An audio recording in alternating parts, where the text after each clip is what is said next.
you've been in a relationship with a narcissist, you know by now that they are very difficult to deal with anytime you try to set a boundary, because narcissists do not like to have boundaries.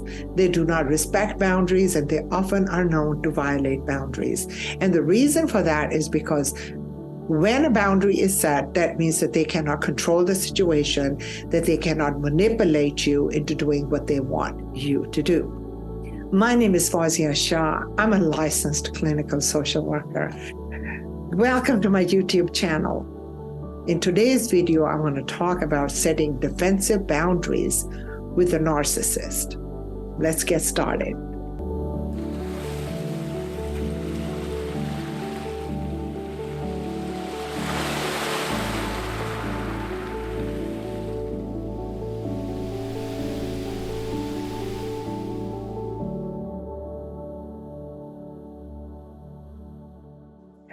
Number one is defensive boundaries is also a very healthy way to express your anger. A lot of times, if you've gone through complex PTSD, if you have attachment issues, you're going to have a difficult time expressing anger. Either you will repress it, suppress it, but in order to express it, you may find that very difficult.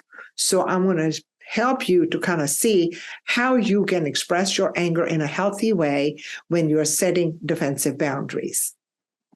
By defensive boundary, I mean letting the other person know you're too close to my space.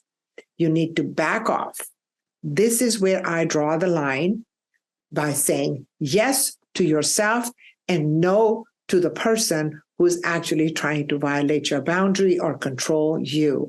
So you are actually saying yes to yourself.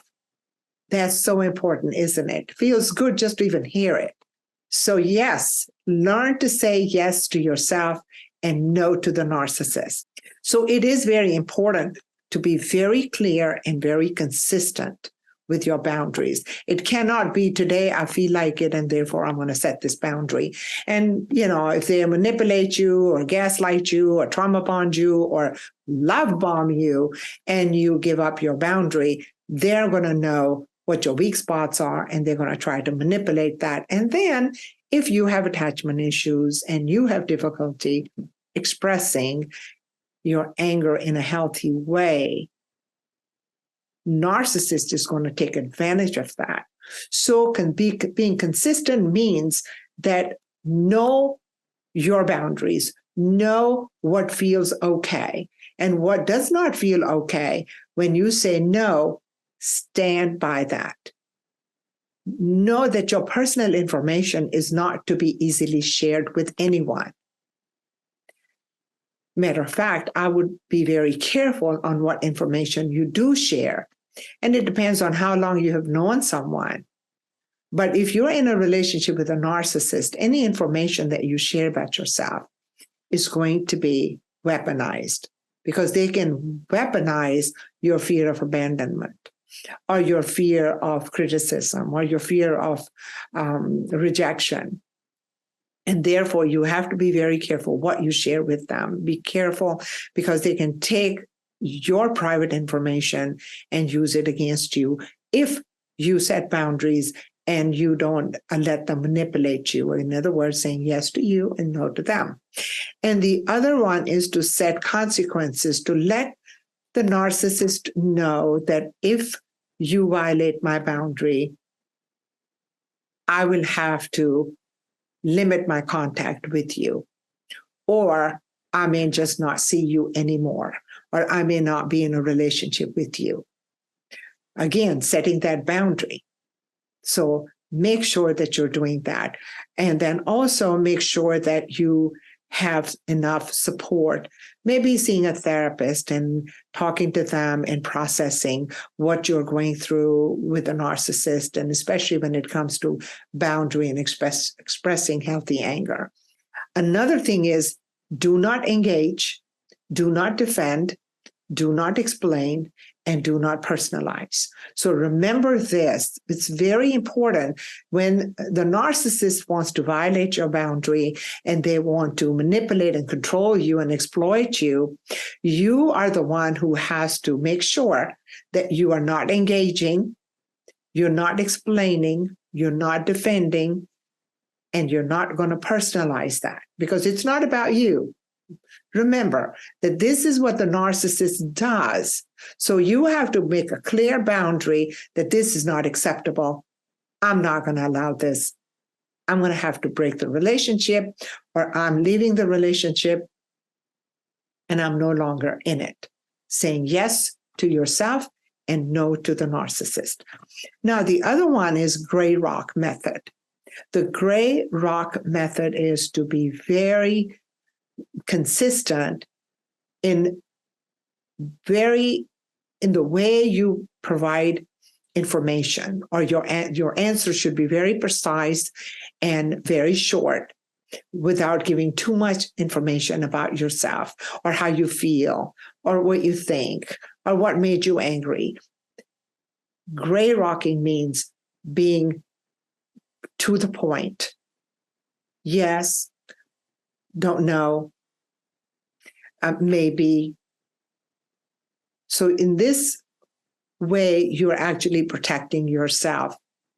And the narcissist may realize that they're not going to be able to manipulate you because you're very difficult to approach, and that you also are not that interesting.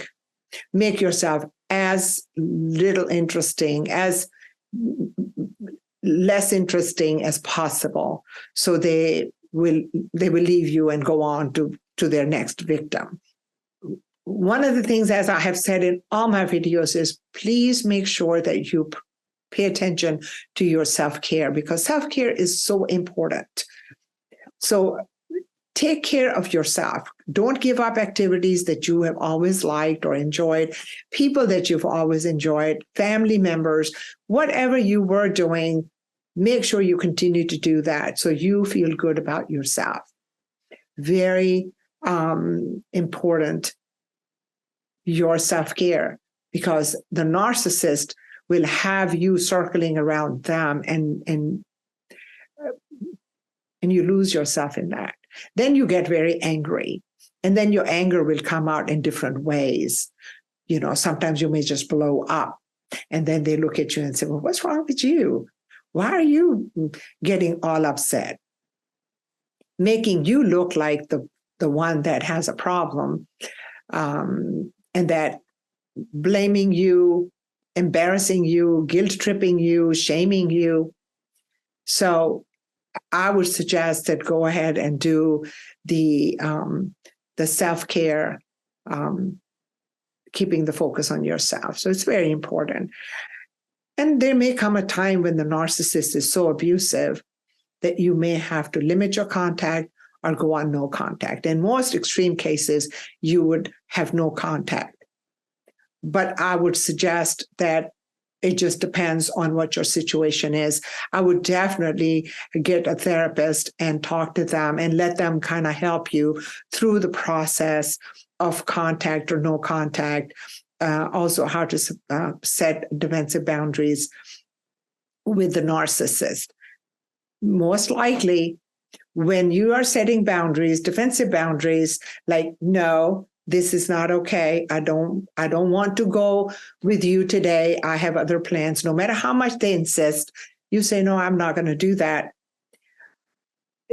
It's going to make you feel good about yourself, because you know that if you give in today, that is going to be how the narcissist will play with you. This is how they're going to make you give up what you like. So getting out with a therapist and talking through all these issues that you're having with the narcissist is going to be very important. And also trust your own self. You know when someone is violating your boundary. You know when someone is stepping over into your space or stepping over things that you like to do. and trying to manipulate you into doing just the opposite. You know that. And when you know that, please pay attention to that. But the self may be trying to talk to you. The self may be bringing something to your awareness, to your consciousness. So allow that to happen and trust it. I hope you liked this video. If you did, hit the like button, subscribe to my channel, and I am wishing you the best.